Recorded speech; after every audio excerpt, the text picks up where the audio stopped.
So you have trouble getting out of the hole in the squat. What tends to happen is that you shoot your hips back, your shoulders come forward, you collapse your thoracic spine. You end up in this position where the shins are vertical and you grind it out with your back. That's kind of what it feels like. You have trouble feeling your quads. The natural thought is more quads, so you start to train your quads.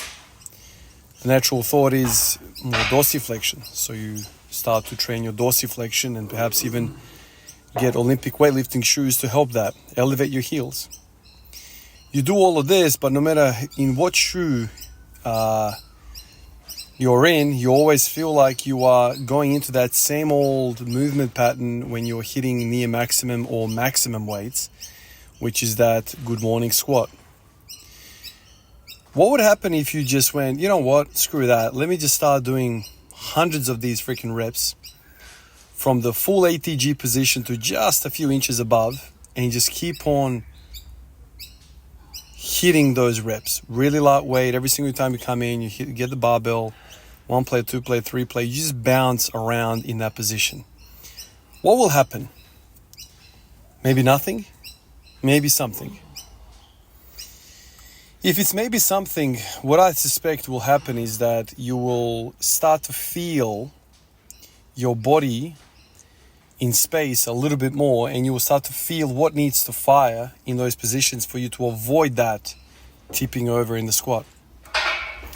So when you do this stuff, these, I don't even know what to call them, bottom half squats or bottom third squats, whatever you want to call it, what tends to happen is that you realize one thing. The first thing is it's a long time to be in the bottom, and your lower back is absolutely getting attacked hard.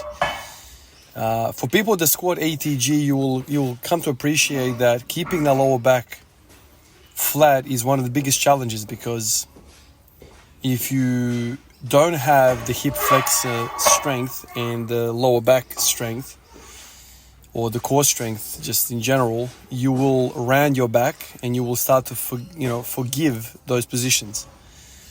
You will collapse. And what does a lower back look like when it's collapsed? It's fully rounded. And what was that? Why is that a problem? Well, you start to leak a lot of power through that part. And so bouncing in this position over and over again, I feel a little bit of quads, and I have felt a little bit of DOMs the first time I did this, but it was nothing like, other exercises like the belt squat or the hack squat. What tends to happen in this position is that you feel like your core, you feel your lower back predominantly.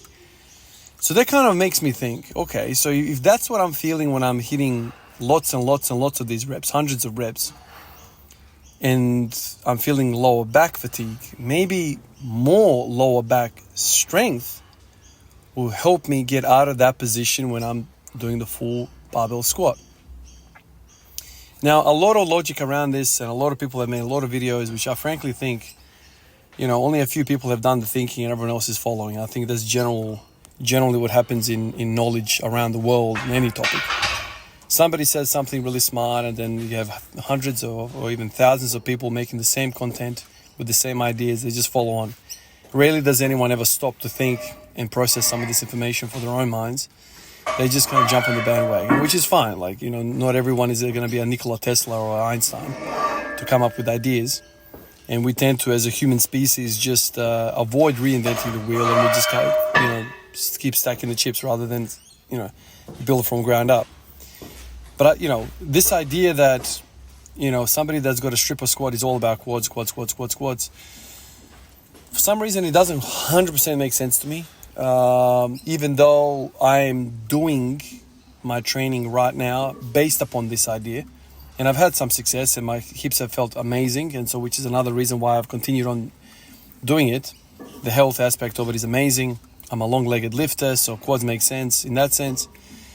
But, when you spend a lot of time in the bottom of the hole and you start bouncing around in there, you're like, shit, it's not my quads that are getting fatigued from this. It's something else. It's my core. And then I think about all these other times that I've done a lot of core work, a lot of posterior chain work, and my squats have felt really good.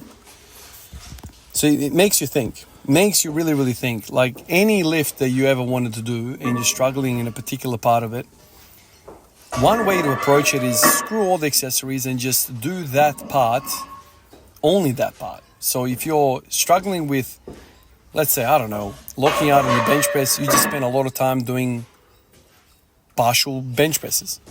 Just lots and lots and lots and lots until your body starts to kind of feel what's going on.